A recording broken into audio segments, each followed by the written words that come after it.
хүүхдүүдээ өнөөдрийн бидний үзэх сэдэв бол гүйцэж төрүүлэх ба гүйцэх. За тэгэхээр бүгдээрээ эхлээд гүйцэж төрүүлэх ба гүйцэх үйлдэлийн ялгааг нь санацгаая. Гүйцэж төрүүлэх гэдэг үйлдэл маань бид нэр өөрийнхөө урсгалаас гараад сөрөг урсгалтай зам руугаа ороод урталтай байгаа машиныг гүйцэх үйл явдлыг хэлж байгаа тийм үү? За гүйцэх гэдэг маань болохоор өөрийнхөө игнэд буюу нэг чигт явж байгаа машинаа гүйцэхийг хэлж байгаа. Тэгэхээр нэг нь сөрөг игнэл рүүгээ орж байгаа бол нөгөөх нь өөрийнхөө игнэд байх нэ.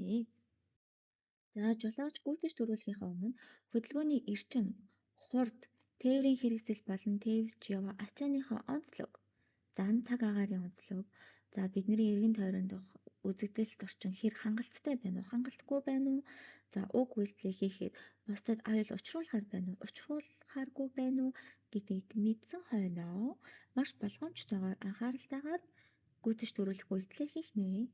За ямар үед гүйцэж төрүүлэх үйлдэл хийхийг хориглох вэ?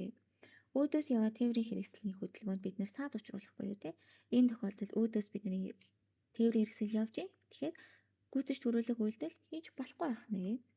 Урд яваа тээврийн хэрэгсэл маань өөрөө гүйцэж төрүүлэх үйлдэл хийж байхад бид нэр араас нь давхар гүйцэж төрүүлэх үйлдэл хийхийг хориглоно.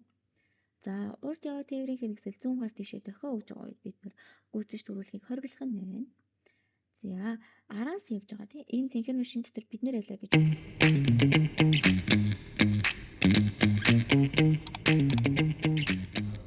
та манай сургалтын талаарх илүү дэлгэрэнгүй мэдээллийг дарга тайлбар хэсгээс аваарай.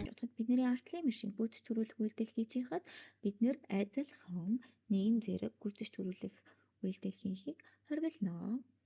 За мөн гүйцэгдсэн тээврийн хэрэгслийн хөдөлгөөнд аюул, саад учруулахааргүйгээр буцаж игнэнд орох боломжгүй тохиолдолд бид нэр гүйцэж төрүүлэхийг мөн хориглох байх нэ. За тэгвэл гүйцэгдэж байгаа жолооч хурдаа нэмэх буюу за бүгдээрээ төсөөлье л доо бидний хажуугаар за нэг машин гүйцэж төрүүлж байлаа гэж бодоход бид нэр хурдаа нэмж болохгүй байх нэ. Ямар нэгэн байдлаар тэр бидний гүйцэж төрүүлж байгаа машин саад хийхийг бас хориглоно. За гүйцэж төрүүлж байгаа хөдөлгөөн аюултай байна шүү, битгий гүйцэж төрүүлээрэ гэж хэлж байгаа бол бид нэр 100 гаар тийшээ дохиогоо өгч анхааруулга өгөх хэрэгтэй байх нэ.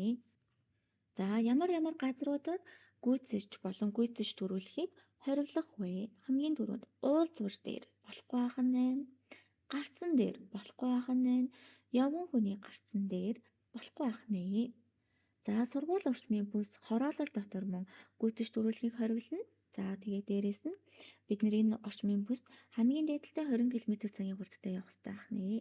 За гармын 100 м дотор гарам байлаа гэж бодоход гармаас наашаа 100 м дотор бид нэр гүйцэж төрүүлэх үйлдэл хийхийг хориглоно.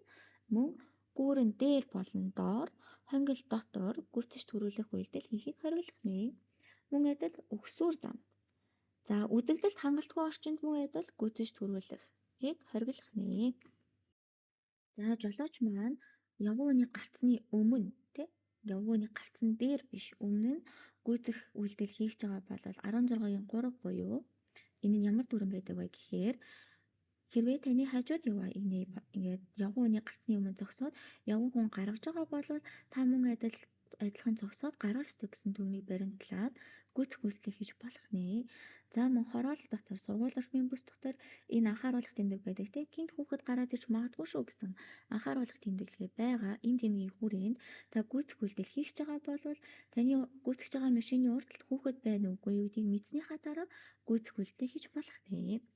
За тэгвэл ямар үед бид нэр гүйцэх үйлдэл хийж болохгүй вэ гэх юм бол нэг игнэнд буюу бидний урталт яваа тээврийн хэрэгсэл 100 гаар тийшээ дохио өгж байхад бид нэр 100 гаар талаас нь гүйцэх. Аль эсвэл баруун гар тийшээ дохио өгж байхад нь баруун гар талаас нь гүйцэхийг хориглоно. 100 гаар тийшээ өгж байвал бид нэр гүйцэж төрүүлэхээр бол нөгөө талаар нь гүйцэж төрүүлж болох нэ.